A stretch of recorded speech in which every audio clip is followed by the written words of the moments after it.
Host, and I'm zooming in from the beautiful state of Michigan. Loving some sunshine today. We are ready for that sunshine. Okay, so it is feeling nice over here. It is great to see another Stephanie. Hey, from Carmel, Indiana. Oh, that's Colleen. Colleen, you're from Carmel, Indiana. Alzheimer's Association Michigan chapter. Hey, I have worked with some of the people you work with, my friend. I love to see it. Definitely an Alzheimer's Association person in the house. Wonderful, Amanda. It's so exciting. Thank you all for being here. It is such a joy. As our friends kind of continue to join us, let's go ahead and review some housekeeping reminders. I think it's always good just to kind of be mindful of our session today. So as you know, the recording and the slides will be emailed to you after the webinar. Have no fear, they're coming your way. Please use the Q&A to chat, please use the Q&A to ask questions. That's really helpful for us so we can keep track of all the questions in the Q&A. And then in the chat, please do comment and use emojis in there. We love engagement. We want to hear from you. And as always, and you always do, keep the chat respectful and kind. That's just the vibe over here. We love the buttery, happy, kind vibe. So that's what we're going to do. And of course, you know us here at Givebutter. We are your all-in-one solution for your fundraising, your CRM, and your marketing needs. We have all those buttery treats for fundraising campaigns and events like we're going to talk about today, donor management needs, which are very important, and of course, the marketing tools, including direct mail, and we are really pumped and primed to help you move your mission forward. So always reach out to us. We are always happy to connect with you.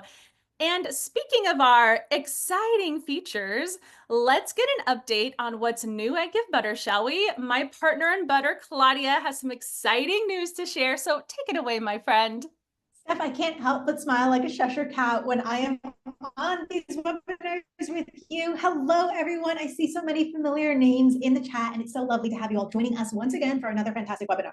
Now, as we're speaking about all of the great things that are coming up at Givebutter, we can show you we have launched company contacts. So if we could move to the next slide so y'all can see exactly what that looks like here. So you asked, we listened, and we implemented. Now, beyond just individual contacts, you can create company contacts for some of your sponsors, for your grant-making institutions, whatever you choose there. You can create a specific contact profile for that company and acknowledge points of contacts for that company too. In addition to that, we have also implemented soft credits. So beyond just peer-to-peer over here, you can actually import your soft credit history and attribute that to any company or contact.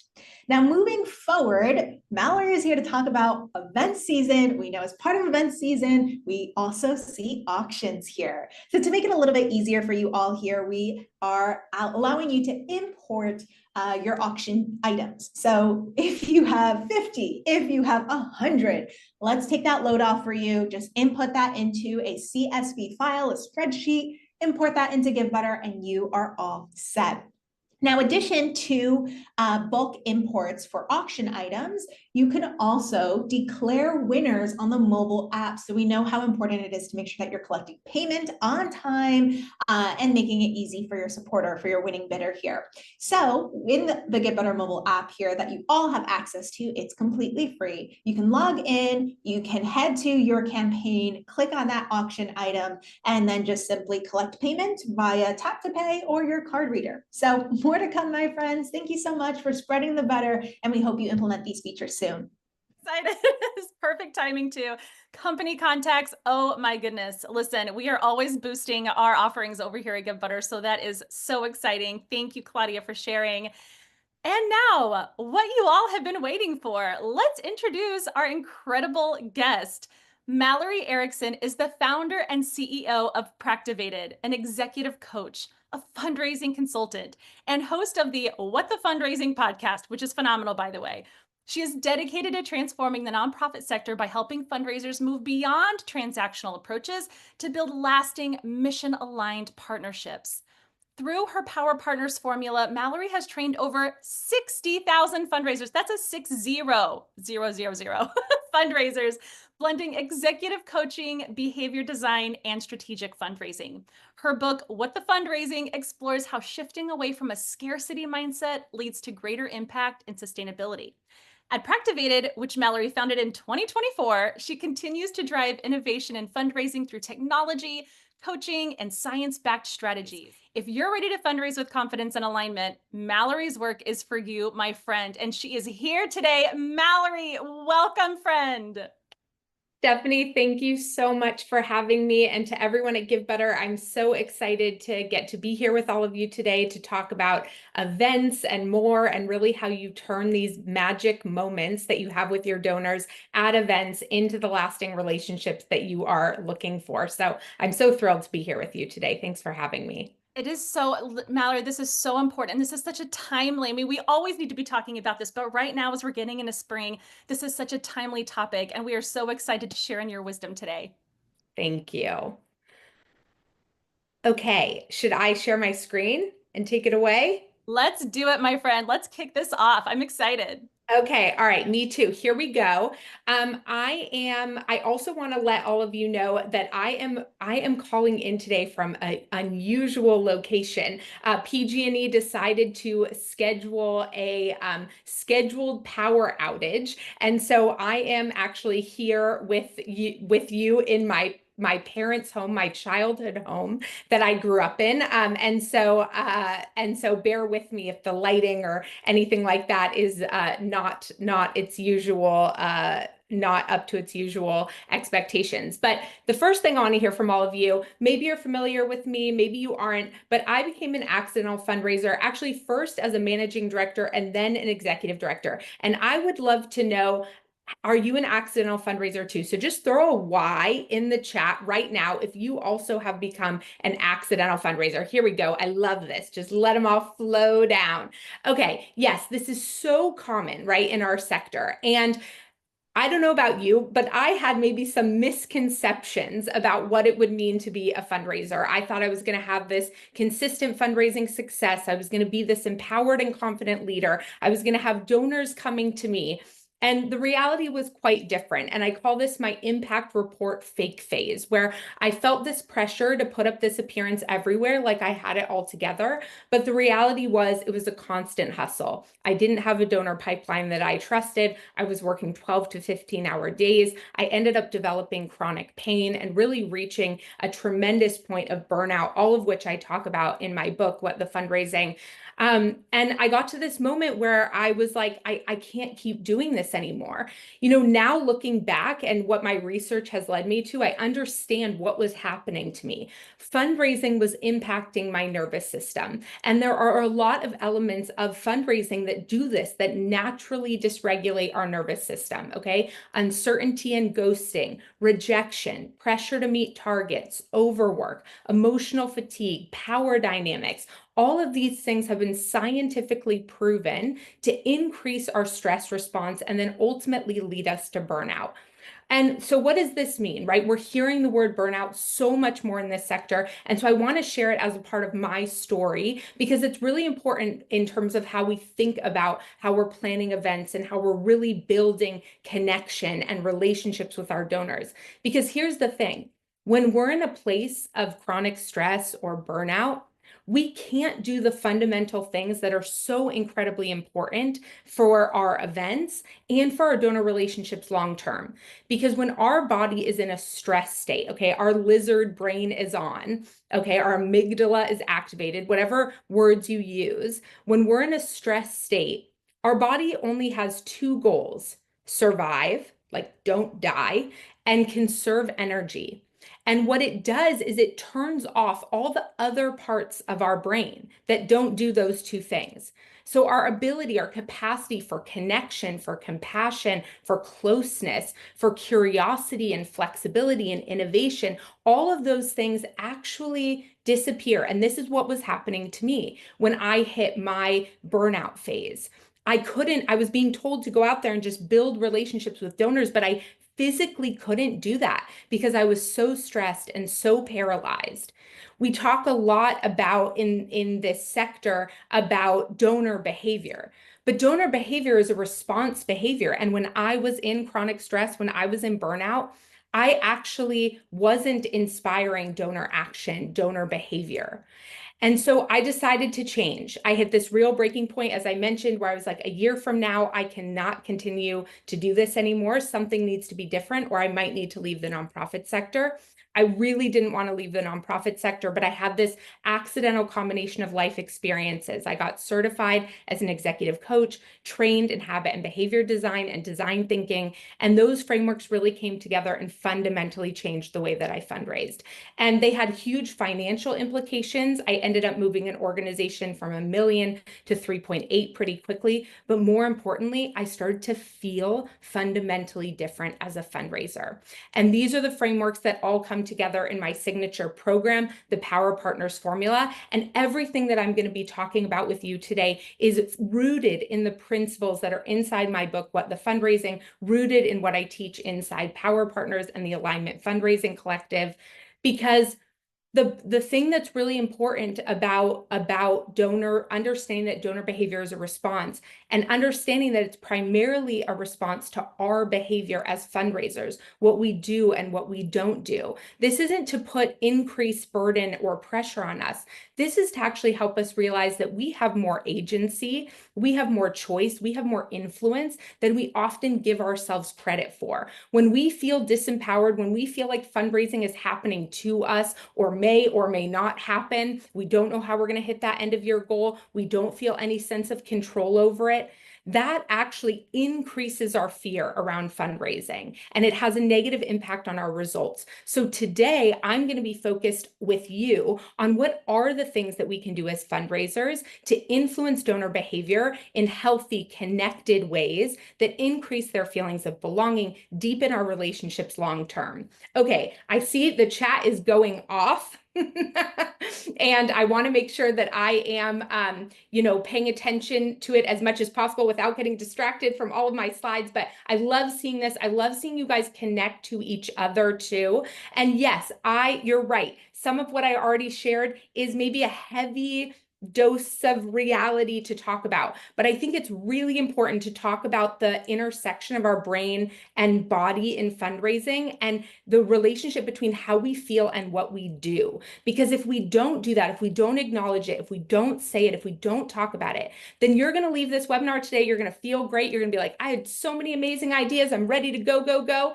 And then you're going to go back and you're going to go to implement them, and the overwhelm's going to come, and that pit in your stomach's going to come, and that voice in your head's going to come and say, oh, well, maybe not, because this one donor, Ashley, might not like it, so we definitely shouldn't do anything to upset Ashley. And so I want to normalize that all of those things that we experience as fundraisers, they are an incredibly normal part of this experience. Our brain just cannot tell the difference between a lion is going to eat us in the woods and Ashley is not going to like the dinner plate that was put in front of her at an event. Both of those things inside our bodies, our helper energies, they feel the same. And so I want to acknowledge that, because that's going to allow you to make more creative, innovative, exciting decisions for your organization, recognizing that it's going to create some fear. That's okay, right? Your job is to be a change maker, not a people pleaser. So I'm going to show you how to do that today. Okay. So here's something I need you to hear. I was 100% that nonprofit leader that hated events. Okay, who was sure that events were sinking my organization, didn't have the ROI that I wanted, and I had, I would hate on them all the time. And I made up stories really around that about, oh, the ROI on events. But the truth of the matter is that I really wasn't taking a step back. I wasn't looking at the data, and I wasn't asking some critical questions. I just felt burnt out after every event. And so that's why I hated on them. So I had this really interesting conversation with Nathan Chappelle, Senior Vice President at Donor Search, the other day, and we were talking about events totally off the cuff. And they do predictive modeling on donors and major gifts, right? Who's going to become a large contributing donor to an organization. And he said something fascinating. In almost every model they've ever done, event attendance is one of the strongest predictors of giving, not at the event, in terms of major gift, significant gift, large gift participation. So in almost every model they've ever done, whether the person has gone to an event or not is one of the strongest predictors of giving. So why is this, right? This is because something magical can happen at events, something that creates a sense of belonging and connection, something that creates memories that deepen a relationship way past the moment of the event. And that's what I'm going to teach you how to design today. So today we're going to talk about what actions we can take at our events to increase feelings of belonging and connection to drive real fundraising impact. Okay. You guys with me so far? I'm gonna take a sip of water. You ready to go? Here's what I want you to tell me. I want you to write into the chat right now. What is one word? What is one word to describe how you want to feel about events? Not how you have felt about events, how you want to feel about events. Excited. Oh, Robin saying excited. Kimberly saying excited. Mara saying excited. Energized. Confident. Kristen said confident. Oh my gosh. Sandy said successful.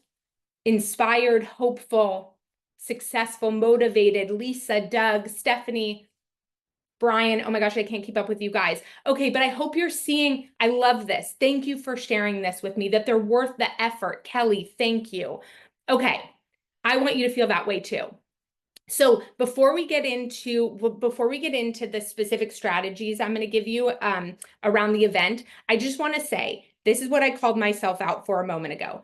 We need to talk about the elephant in the room, right? Which is, why do events get such a bad reputation? And one of the reasons why I believe they get such a bad reputation is because so many of us, or I was, just reproducing the same events year after year because that was the way we had done it in the past. I wasn't actually taking any time to step back and say, what is the purpose of this event? What does success even look like for this event? How do I want the event to foster belonging? I didn't even take those moments year after year. I just sort of rinsed and repeated, and then didn't like how it felt because I would burn out every time, but I do it again the next year because it was what we always did. And so I just want to say that if you're there, if you're like, okay, we are just like stuck a little bit in that loop-de-loop, okay, we have created a really cool guide. I've worked with Givebutter on this Belonging First Fundraising Event Guide. It's totally free. You can grab that QR code. I'm sure someone will drop the link there as well, and we'll give it at the end too. But this is part of a step-by-step process to help pull you out of the old ways of doing things as well, and really walk you through a process of prioritization around event elements that are going to drive the biggest impact for your organization. I wanted to spend our time today going into more creative strategies, energizing you, throwing things out there, workshopping some things live, but I want to make sure that you know that in addition to that, you have a step-by-step guide friend that will accompany you after this webinar as well to help you implement everything that we talk about on this webinar too. Okay. So what is the thing, or what are the things that make an event the biggest predictor of increased giving or participation or major gifts? So oxytocin and dopamine play a role in making people feel included and invested, and they are a really critical part of how you run an event. Creating moments that increase oxytocin, that increase dopamine, are really critical to creating that feeling of belonging. So I'm going to explain a little bit about the role that each of these chemicals play in the brain. I won't get too sciencey, I promise, but I want you to understand, because I feel like sometimes these words get thrown out, but we don't totally understand what they mean or what they drive or why they're really important, okay? So oxytocin is produced when people feel included, when people feel safe, and when people have an emotional connection. Okay, when those things happen, oxytocin is released. When it's released, oxytocin then increases trust, generosity, and feelings of belonging, okay, which we know are all critical for donor relationships, right? So I'm going to say that again. When people feel included, safe, and emotionally connected, and oxytocin is released, it increases trust, generosity, and feelings of belonging, okay? So if we want to create moments and events that release oxytocin, we're thinking about how are we making them more inclusive? How are we making them feel safer for everyone? How are we increasing emotional connection?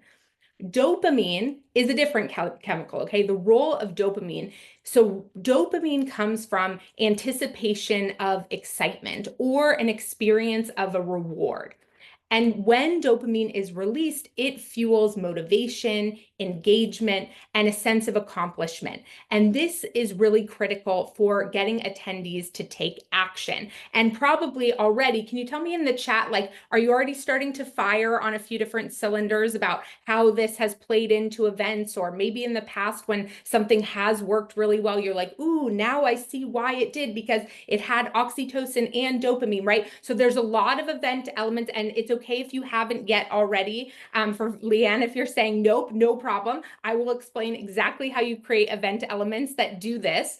But I wanted to explain this because if you have an element of your event in the past that has been working really well, I would think about, okay, how is that component releasing oxytocin? How is that component releasing dopamine? Because I would bet on it that it is, and that's why it's been so successful. For elements of your event that you feel like are kind of falling flat or they aren't really working, the questions I would start to ask are, is it releasing oxytocin? Is it releasing dopamine? Is it playing on the physiological elements that people are looking for in moments like this? Okay. So the oxytocin and dopamine are going to come together in elements of your event throughout the entire event itself. They also will come together in two really critical ways.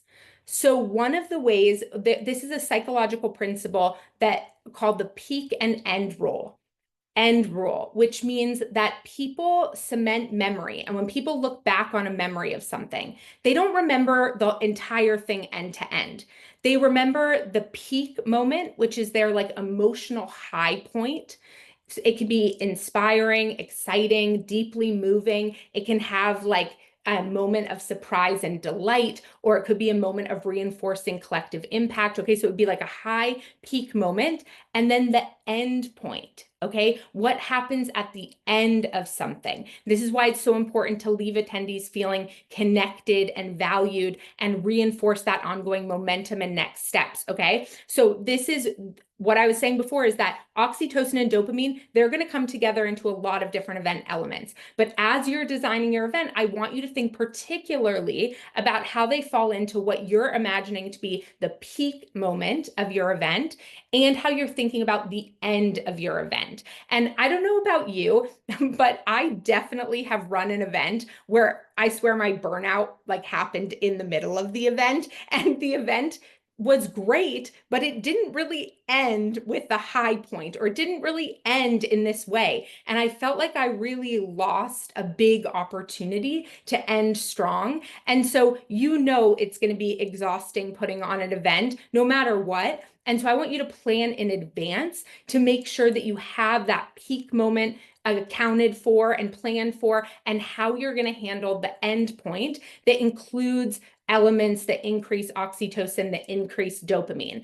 I also want to make sure, you know, Givebutter has a great community platform and ways for you guys to be encouraging each other and sharing strategies after this as well. But I'd also like to have you guys sharing a little bit while we're on this live. So I don't know if folks want to drop in the chat like what you've used as your peak moment before that you feel like has been really effective at an event, or any end of event strategies that you feel like has really solidified relationship and solidified that feeling of belonging and momentum. I think it's awesome to share those with each other. You don't have to go into too many details, but I know it will be great for folks to see how others are handling this as well. Okay, So let me take one more sip. Mm. We had everyone come on stage to dance together. That is such a good one.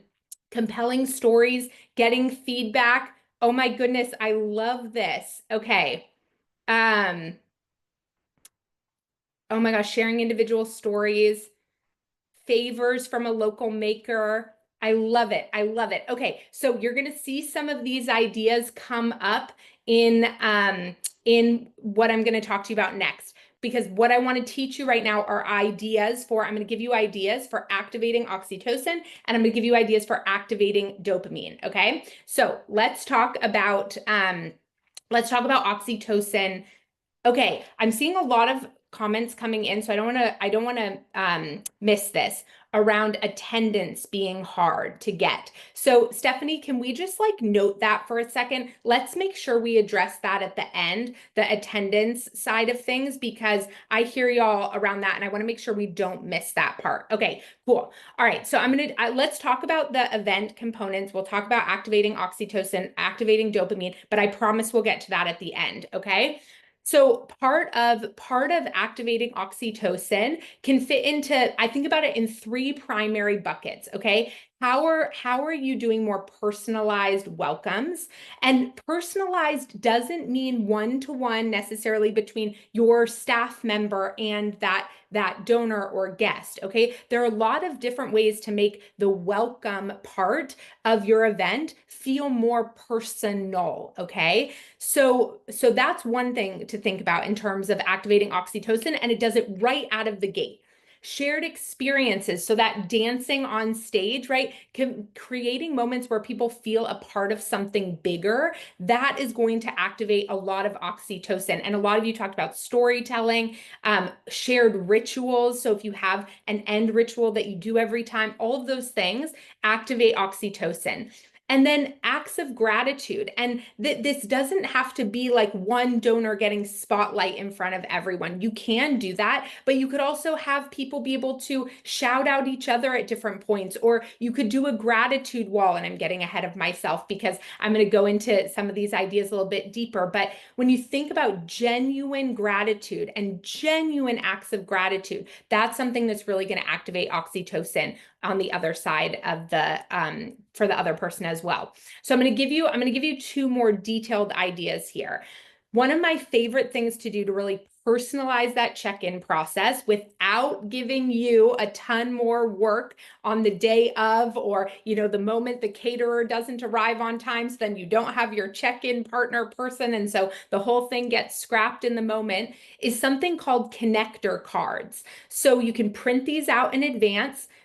When people are coming and they're checking in, they pick one of them, they fill it out. Here's some example prompts. So how they were introduced, it could be about them, how they were introduced to the mission, or what they're passionate about. They could write one for their friend. If two people walk in together, you could have the other one write the connector card for their friend and then swap. And they want to go find other people who are connected to the organization or connected to the mission in the same way. And once you give people a prompt like this, that is when kind of nudging them throughout the event is important. So even if someone just goes to the microphone and says, hey, while you all are enjoying this cocktail hour, don't forget about your connector cards. Try to find another person who blank, right? And you can come up with whatever prompts you want, but this just gives people a conversation starter. And if you want to gamify it a little more, make it a little bit more exciting, you could, make it a bingo board, like a human bingo board if you wanted to, or you could say, the first person to find a brand new person who matches with them on X is going to win this prize. And then everybody switches around and they raise their hand when they found their person. There's lots of ways to think about, bringing people together using some kind of pre-made tools so that when they come in, they can go right into mingling with each other. Nobody feels alone. Maybe they came to the event by themselves, but they don't want to feel like kind of they're standing off in the corner and don't know anyone. So creating that type of like icebreaker, it's creating that shared experience. It's creating a personalized welcome. If you know some of the answers to these ahead of time, you could always do that too. But if it's a really big event, you don't need to do it for them. They can do it when they come in. I do want to say something about this though. Doing anything creative around your check-in process like this requires a smooth check-in, okay? So this is part of why I love Givebutter so much, because gosh, you guys, the amount of times I had a super cumbersome, super fumbly check-in process so that the line was really long. And by the time somebody came up to me, I was really flustered trying to find their ticket. And there was no way I could possibly think about anything creative or connected or, you know, releasing oxytocin at check-in. I would have been like, get out of here. Like, I'm in my spreadsheets trying to find this person on the list. So one of the things that's going to increase your capacity, I know people are probably getting anxious just like imagining me trying to do it this way, but there was no Givebutter then, unfortunately. And so I just want to say, like, one of the reasons to use Givebutter is so that you can create the capacity to have these moments that increase oxytocin, increase dopamine. So I just want to say that's a really important part of that, okay? So we're still talking about oxytocin. So this is another activity that I love to use to help increase oxytocin. So maybe you just have a wall in one of the rooms where you are, or if it's an outdoor event, you bring a big bulletin board or piece of kind of like punch board or something like that. And you just have one big title on the board that says, "We built this together." And basically, it's a collective impact wall where every guest, donors, staff, volunteers, beneficiaries, this is not just about donors, can add their names and a short statement about why they support the mission or what their hopes and dreams are for the future. And this gives you such a beautiful representation in the moment of the event. But can you imagine what this gives you moving forward also? Like going up, taking photos of all of these things, being able to perhaps follow up with donors about something that they wrote on there and asking if they would give a bigger interview about what that means to them. Like this gives people such an opportunity to have this shared experience, right? That's a part of that oxytocin release, but it also gives you so much information and warmth and connection with your community members, with your donors, based on how they contribute to something like this. Also, if people are walking into an event and they're feeling lonely or they don't know anyone, and maybe they are having a hard time kind of like warming up to any other type of game, giving people a task like this is so loving and so compassionate because it immediately gives people something positive to do that deepens their connection with the organization, deepens their connection with each other, and they don't feel like they have to just kind of stand there awkwardly until someone will come up and connect with them. So I really, really, really love this idea and the impact that it has had on the events. Okay. I just want to, before I go on into the activating dopamine, the chat has been going fast. Stephanie, are there any questions or anything coming up that we want to address before we go on to dopamine, or are people just like in it to win it? Listen, we are in it to win it, Mallory. We are absorbing, I think, every molecule that you're giving out right now. We do have a couple good questions, but I think we'll wait until you get through just because they're going to be, I think you might be answering them in advance here.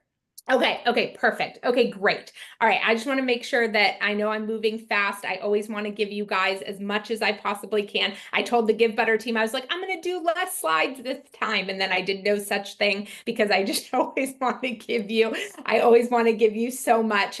So just, ask questions, do the things I want to give you everything that you need. Okay, so those are some big ideas around activating oxytocin. Now I want to talk about activating dopamine, okay, right? Remember, dopamine is that motivation component. It's an action-oriented component, right? Oxytocin, that's what's increasing that trust, emotional connection, all of those things. Dopamine, that's what's motivating donors to take action, okay? So 3 core things that help activate dopamine in the moment. Surprise and delight, okay? Creating unexpected joyful moments, boost dopamine. Storytelling with suspense. So you can engage folks with intriguing narratives, like you could give people another icebreaker ideas. You could give some people the start of a story and some people the end of a story, and they have to find their partner and match it up together. And it's a short little paragraph impact story. I literally just made that up just now, but I kind of love it, right? So thinking about that, like storytelling with suspense element, that's something you could do there. You could also give people like the beginning of stories in other ways, either with pictures or audio throughout the beginning part of the event. And then near the end of the event, you could tell them the resolution, sort of the outcomes of those stories that people were left wondering about. Maybe on each table, there is, up to the rising action of a story. And then from stage, you get to tell them the good news about each of the people or each of the communities at the table that story was about. So thinking about that storytelling with suspense, and then interactive goal setting, right? That's empowering attendees both to set personal goals, and then you're thinking about that collective goal as well. So all of these things help activate dopamine in our brain. And the thing that I want to say is that this is a way for those of you asking questions, and we can still talk more about getting folks to show up to events. But I would think about dopamine in particular, right? Because dopamine is about motivation. Dopamine is about getting people over the action line. So I would think about this in relation to getting people to come to your events as well. How could you surprise and delight them a week before the event in a way that would encourage them to come to that event? Could you give them part of a story before the event and they come to the event to get the second half of the story? Could you introduce them to other folks at their table before the event and why you're so excited for them to meet each other at the event? Or maybe it's not at a table, maybe it's just at the event in general. Hey, this is one person we're really excited, or 3 people we're really hoping for you to meet when you get here. Here's why we think you'd really like to talk with them. Now, everybody's capacity is different. Everybody knows their donors differently here, but I would think about what does it look like to incorporate some of these elements into your pre-event activities if what you're having trouble with is getting people to actually show up to the event itself. Okay, so let's talk about some ideas that help activate storytelling, or well, I'm sorry, I'm thinking ahead because I'm so excited about one of the ones I want to tell you about. Oh, Stephanie, did we get something? I just real quick, when just a moment ago, you're like, I just made that up off the top of my head. Would you mind resharing that for someone who was on a call during that moment? Oh my gosh. Oh, I had said, so we were talking about suspenseful storytelling, and I was like, one icebreaker idea is you could take like a little paragraph story from your organization, split it into 2 parts, and people have to find their pair. So when people check in, you give them one half of a story, and they have to find the person that has the second half of the story. It's a really cool way to help people find each other. I actually love it. I'm going to recommend this to other people now. And it creates that suspenseful storytelling element and is really bonding, shared experience right away. So you can see it's not either or with oxytocin and dopamine, it's both, but there's a lot of things that have released both. But I wanted to talk about them separately because you can sort of see how they play out in these moments as well. Yeah, awesome. Thank you so much, Mallory. Donna, there you go, my friend. We want to make sure you got it. I love that idea, Mallory. Okay, I love it. So interactive goal setting. So one of the other things I really love about Givebutter is how they help you track against your goals in a really active way, in a hybrid way, if you're the virtual person, if you're in person. And so this is really important. Like, this is one of the things about fundraising, like tracking progress towards goal, that I worry sometimes could get lumped into the way we've always done it, but it's not that important section. No, very important. And doing it in a way that is fun and interactive. One of the things I love about this example, this is from Givebutter's website, but is that how the text to donate is save the bees. It's a mission, it's mission language, okay? Right? So better than just well, I don't know if in this case the organization's name is Save the Bees, but I would say, let's say the organization's name is Honeycomb. The text thing should actually still say Save the Bees. So I would think about with text to donate, with all these different things, how How are you making each piece feel mission aligned? How are you reinforcing the donor's identity with each piece, reinforcing mission with each piece so that they're really engaged. They're really engaged in each activity in a deeper way. Okay, then this is one of my favorite ideas that I'm sharing with you all for the first time on this webinar. So auctions, okay? Givebutter has awesome auction software. I used to hate auctions, again, before Givebutter existed, because I would run myself ragged and for months and months and months and months, and I would feel like we only brought in a small amount and all of the items were really random, and I didn't see how the folks who were buying those items were really being cultivated into donors. That was because I wasn't cultivating them into donors. But one of the reasons, there are two reasons I love auctions now. One, because Givebutter makes it so easy to run them. And two, because what I tell my clients to do is to story tell. Use storytelling through your auction. So instead of just typical auction items that can feel random, and maybe you do still have your random auction items, but then you have a set of auction items that really naturally tie into your mission, okay? So that even as people are browsing your silent auction section, they're learning and engaging with your cause, okay? So there's three components to this, depending on the space that you have and how your auction's being presented beyond just online. But you can do some mission-related storytelling. You can do some personal connection if the person who donated the item has a personal connection that's also mission related. And you can even ask a thought-provoking question. So I hope Givebutter doesn't get mad at me. And this is like, I don't know. I took a mock-up and I made it my own. But I wanted to show an example of how I would take an auction item that's into the wild, a luxury eco adventure for two. And on the actual item itself, I'm asking, how has time in nature changed your life? Right? So in the moment of the auction, they are being invited to reflect on something meaningful that is mission aligned with our conservation organization. And then if I had a printed piece next to this, because this was an in-person event, I would probably go way deeper and have on that printed piece, what if these breathtaking places disappeared? Our conservation efforts ensure that future generations can experience the wonder of nature just like we do today.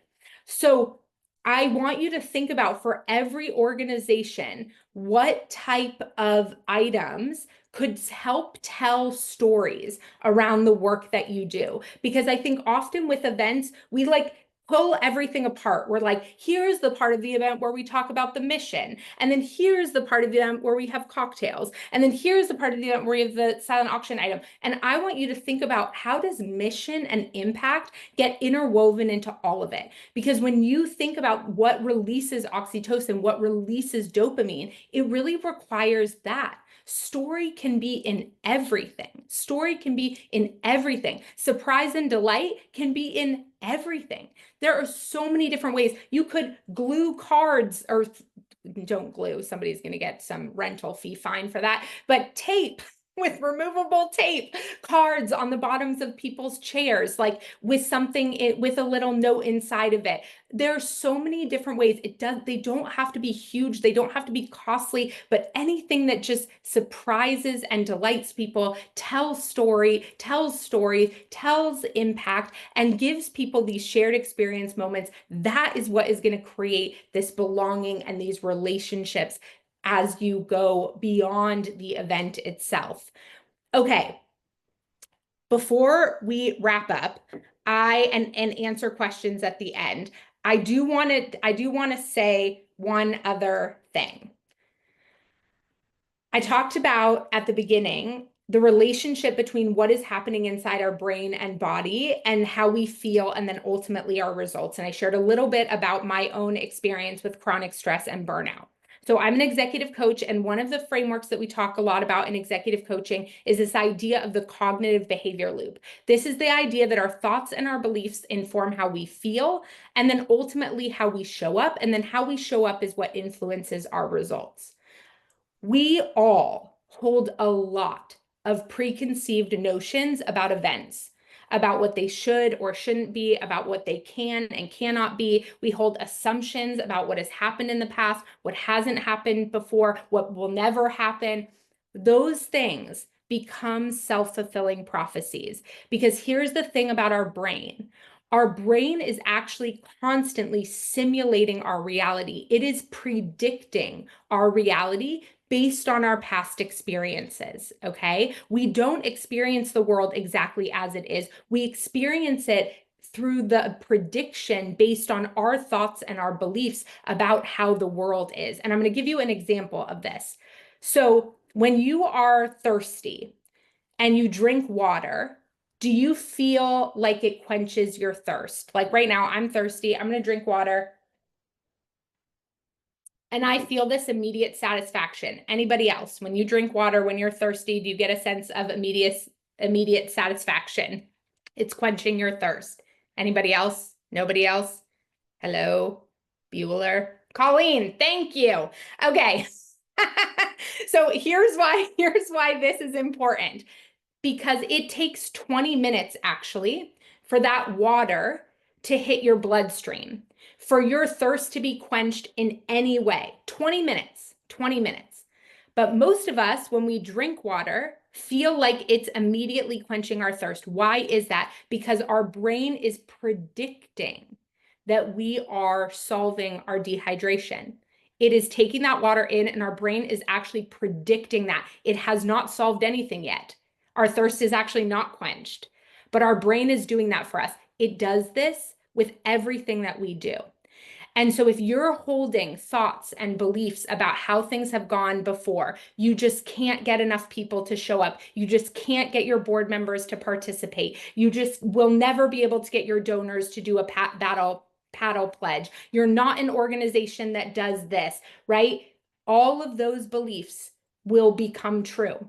They will become self-fulfilling prophecies because that's what happens. And so I really want to encourage you. I tried today to give you creative, out-of-the-box ideas. Some of them might work for you, some of them might not. Maybe you're going to try a version of this. The point is not whether you take exactly what I went through today and use those things. The idea is to get you thinking differently about ways that you can increase oxytocin and dopamine experiences, ways you can bring your community together. And I really, really, really want to encourage you to bring some awareness into where some assumptions or interpretations or limiting beliefs might be holding you back. And I just want you to get curious. Just what if this year went differently? Just what if this year you were able to get your board to participate? What would that look like? What might inspire them? How might you have done something differently to get that result? I need you to open up that curiosity, that possibility, because that's the only way we're going to find it. That's the only way you're going to be able to create different results, is by believing that different results are possible. I say to fundraisers all the time, you can only raise the amount of money that you believe is out there to be raised. You can only have the number of event attendees that you believe are out there to come to your event, right? What we believe, what we think shape our reality. So I didn't want to close today without talking about that, because it's such an important component of what you do next with all of this. I'm going to give you a few freebie resources from me in a moment too, but I wanted to drop this again. This is the Belonging First fundraising event guide that I created with Givebutter. This is much more of a step-by-step guide. You can take these creative ideas. We're going to help you put them into a matrix, step-by-step process through the end of your event. I have a free community, What the Fundraising, if you want to jump in there and connect with other like-minded fundraisers who are looking to find creative opportunities to engage and deepen their donor relationships. You can grab that there. I'll drop that in as well. I also have a group coaching program called the Alignment Fundraising Collective. And for anybody who's on this webinar, okay, I'll drop it. Of course it does. Thank you.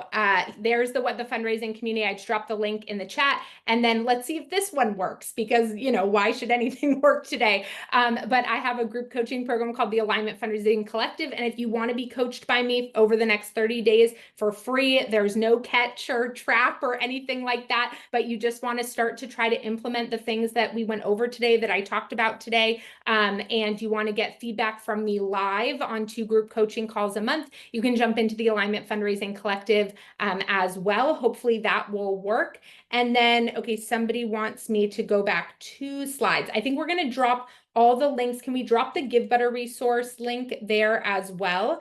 And then let's make sure, Stephanie, that we get to some of the questions before we have to go. I'm sorry, I know I had so much content, but I did talk about the show up component already. Yeah, absolutely. So first of all, can we just give Mallory all of the snaps in the chat? This has been incredible. The comments have already been so positive, so much gratitude here for you and this incredible information. So yeah, let's light that up for Mallory. This has been incredible to see the connector cards, the collective impact wall. Like these are just like the best brain sprinkles. Okay. This is so cool. And we do have some questions, and I want to hop into them because there are some really good ones, my friend. So I'm going to go ahead and get that started. Van asked a really good question. For those individuals who are introverted, by giving them the option to check in without waiting in line, how do you engage with them to share thanks, to introduce them to others and personally connect with them? And maybe they're introverted, maybe they're just shy, so any thoughts there? Mhm. Yeah, I mean, look, I think respecting kind of the preferences of everybody in the room is really important. And I think that's all about asking for permission and checking in with people, right? So you can absolutely, I mean, I think that's what's great about giving an engagement opportunity that isn't verbal right off the bat, right? So if you're having somebody fill out one of those cards about what's important to them, or you could have people on a name tag either fill out something like, ask me about my school garden project, or it could say a statement, I love school gardens because of blank. And that could indicate, if you feel like you have a big donor population who's a lot of introverts, like maybe then you give people 2 options. They have an ask me about or a statement. And the statement is maybe more like you get to learn about people and sort of like head nod around it. And a question is really an invitation, somebody who's looking to build relationships and network. That might be a way to sort of try that out. That's a really great thought. Like I hadn't really thought about kind of putting it on your person, right? Especially if there are people that might want a little less or a little bit more of that attention. That's so cool. Van, I hope that was helpful. And does that like kind of leads into another question that Mona just asked? How do we get our board to be more involved in the fundraising? So like tools like that, little creative asks, like maybe they could like fill out some of these, I don't know, these name tags or something. Mallory, what do you think? Like, what are some good ways to get them involved in these events? Yes. Okay. So this is a real big question, but here are a few things. One is I would get curious about why they are disengaged. And I would think about some of those dopamine components with your board in particular. What are ways to surprise and delight them? What are ways to create suspenseful storytelling with them to get them more engaged in the first place, right? So people are only going to help release dopamine in other people if it's happening inside their own brain, right? So if they're not there, the idea that they're going to inspire other people to have that experience is pretty small. So I think the first piece is trying to understand why they maybe are a little disconnected and disengaged, and figure out the way to bring them in. The second piece there is no one size fits all. So I would ask your board members individually, hey, when you host an event, what's your favorite part? What's your least favorite part? Like, are you the person in the kitchen who like doesn't want to be bothered but wants to fuss with all the things? Or are you the person like going around filling everybody's glasses with drinks and chatting everybody up and making sure they're comfortable? Learn about who they are and then assign things based on that. Because the person who just asked that question about introvert, extrovert, right? Like this goes for your board members too. And let them help, let them support, let them feel that meaningful connection based on who they are. I absolutely agree. I mean, I sit on a board and we get a checklist. Like, okay, here are the ways that you can Mm, support us. What works best for you based on your personality, interest, availability. And so I really think you nailed it. Like being able to really lock in to these folks and like what's impactful, what's meaningful, what's interesting for them. Thank you, Mallory. That's really helpful. This keeps coming up, Mallory. Attendance. People aren't showing up to our events. We don't know how to recruit. Like any tools or tips there that you can think about. And then, of course, once they're there, keeping them engaged. We had somebody say, how do you create a special ending when people are actually leaving at different times too? So the getting them there and then keeping them there. What are your mm. thoughts there as we kind of wrap up our questions? Okay, so two things. One, I'm going to do the ending thing first. Ending does not have to be collective for it to have an end moment. Okay, an end moment is everybody's end moment. If my end moment was an hour before Stephanie's end moment, we still had our separate end moments. So my question would be, what are you doing when somebody leaves the event to create an end moment in that whatever it is, right? And so if you're having them write one word and put a post-it up at the end, if you have somebody who is stationed at the back of the room for the entire event to take a quick second with people and really show some gratitude or surprise and delight them at the end, like that's like, I would think about it that way as opposed to everybody has to be together and that's the end moment. Attendance. If you're having people show up to your events, if you're having people, y'all, it's time to mix it up. I don't know. I think if you feel like you have been trying the same thing over and over again, attendance is going down, people aren't bringing their friends to it. I hate to be the bearer of bad news, but it is time to mix it up. And here is something we do not do very well in the sector. We're like, oh, but I don't want to mix it up because then what if less people come? Well, if you're already struggling with attendance, then the likelihood that more people are going to come is probably much higher than the likelihood that less people are going to come. So talk to your donors, talk to your community members, ask them about an event they went to recently. Why did they go? Why was it fun? Why do they want to go back? Think outside the box, throw it away, what you've done in the past, start with a clean slate, have some fun. What's an event you want to go to? Because let me tell you something, if you don't want to plan the event, secrets out. People probably don't want to come to it, right? So you gotta like, if this is the rut we're in, then let's mix it up. I could not agree more, Mallory. I think that is so wise and so smart. If folks have come to this event, they didn't really love it, they're probably not going to come back. So, like, really getting in there, surveying them, trying to figure out what are you interested in? What's going to be most attractive and fun for you? Mallory, you know how much we all love you here. Thank you so much for this incredible session. We all collectively learned a ton. Thanks for answering the questions. It's been such a joy to have you here, my friend. Oh my gosh, thank you for everything y'all do for the community that you've built, for everybody for being here, spending this time with us. Make sure you jump into the Givebutter community to keep asking questions and collaborating around your events. Like this does not stop here. We only had an hour together. There's so much more. Oh, there absolutely is. Thank you so much, Mallory. And hang on, we have just a couple quick little announcements. We do not want to forget to mention a few important pieces. Thank you, Brooke, for getting our slide deck back up. Listen, exciting news, y'all. Givebutter is giving back $15,000 in matching donations this spring through March Matchness. Hello, we love that little play on words.